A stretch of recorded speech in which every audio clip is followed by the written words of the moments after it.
yaxşılıq etməkdə və pis əməllərdən çəkinməkdə əlbir olun. Bir olun deyir Allah Subhanahu. Yəni yaxşılıq eləyin və təqvada da bir-birinizə yardım eləyin. Bu iki termin başa düşüldüyü zaman həqiqətən də insanın həyatını dəyişdirən bir şeydir. Yəni yardımlaşın yaxşılıqda, yardımlaşmanın başı nədir? Həsənətdir. Yəni həsənətdə bulunun. İslam ordusu cihada hazırlanırsa onu təsisatla təmin edin. Bir qardaşınızın ehtiyacı varsa ona sənin filan şeyin ehtiyacın var mı deyə soruşmadan onun qapısını döyün. Bir yerə sədəqə yığılırsa ora birinci siz qaçın və bunda yardımlaşın.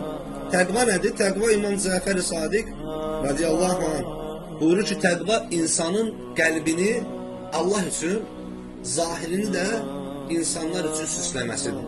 Yəni sən daxilini Allah üçün süsləyəcəksən, zahirini də insanlar üçün.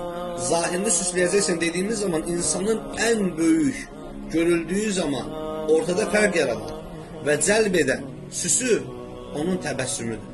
Yəni sən təbəssüm edəcəksən. Ki bu sənin Rasulunun sünnəsidir. Sən təbəssüm edəcəksən. Daxilini necə süsləyirsən?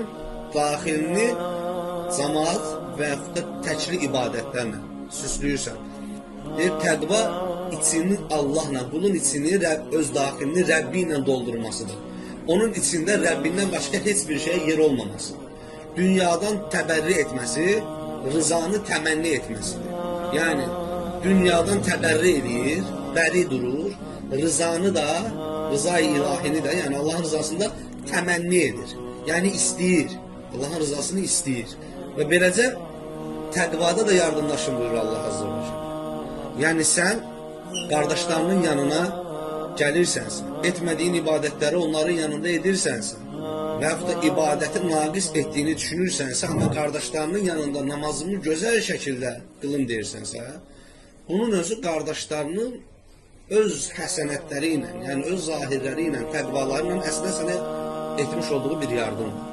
Sənin halını da onları gördüyün zaman düzəltməyin də əslində bir riya deyil.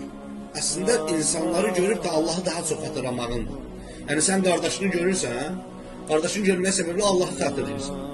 Allah Subhanahu taalanın sevgisi daha da qəlbinə dolur və artıq namaz qıldığın zaman qiyamına, rükuna, səcdənə çəki düzən verirsən. Burada heç bir problem yox. Sən orada onu özünü ona göstərmirsən.